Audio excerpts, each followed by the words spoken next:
দোয়া করো আমি যেন মানুষের মধ্যে মানুষ হতে পারি। আচ্ছা আমরা রাখি, ক্যাম্পাসে আসবো। তোমাকে পরে বন্ধু, আল্লাহ হাফেজ।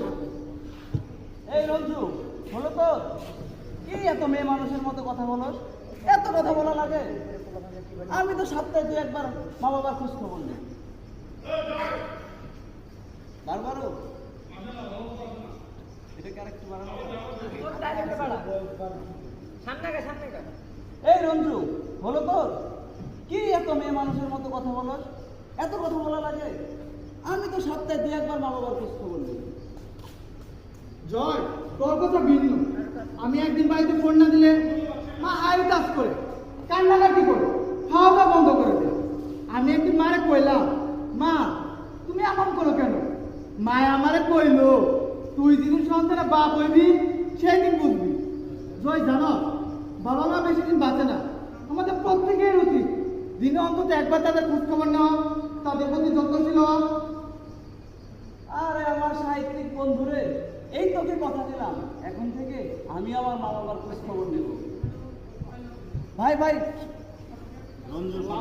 আমার ভাই তোমার রঞ্জু রঞ্জু সম্রাট ভাই আসছে।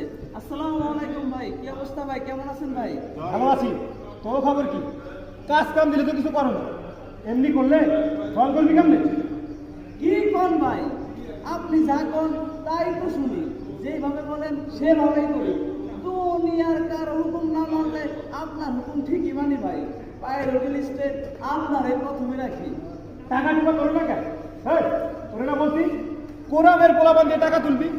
তোরা যদি আমার কোনো কাজ না বল, তাইলে তোদের দিয়ে আমি করবো নাকি? ভাই ওই সারারা টাকা টুকা দিবার চাই না। না দিলে যেটা দিলে দেবে সেটা করবি। হ্যাঁ বেটা, ঝামেলা হয় না। আরে আমি তোদের সাথে থাকতে তোদের এই এলাকায় কে কি বলবি? তোরা জানোস না আমাদের উপর শমশের ভাই সুব্রত আছে? তোরা কাজ চালা, আমি যাই। ভাই বেয়াদবি ক্ষমা করবেন, আমরা তো আপনাকে বড় ভাই হিসেবে সম্মান করি, কিন্তু আপনারা আমরা আমরা তোরা ভালো পাই না? তোদের সুযোগ অসুবিধা আমরা দেখি না? যা একা একা এই শহরে চলে দেখ। আমি তোদের ছেড়ে দিলে তোদের এই শহরে কুকুরে খাবে। তা খেলেও মানুষের অভিশাপ নিতে হবে না। আপনারা আমাদের পরামর্শ দিন কিভাবে ভবিষ্যতে উন্নতি করতে পারে, তা না করে কি করতে বলেন? এসব করে কি হবে? গণতান্ত্রিক দেশে মানুষের ভালোবাসাটাই চলবে। মানুষের মনে কষ্ট কিছু করলে এরপর ভালো হয় না, ইতিহাস তো তাই বলে। তুই আমাদের দেশে না, আমাদের তোরে যা বলছি তাই করবি, সোজা হিসাব।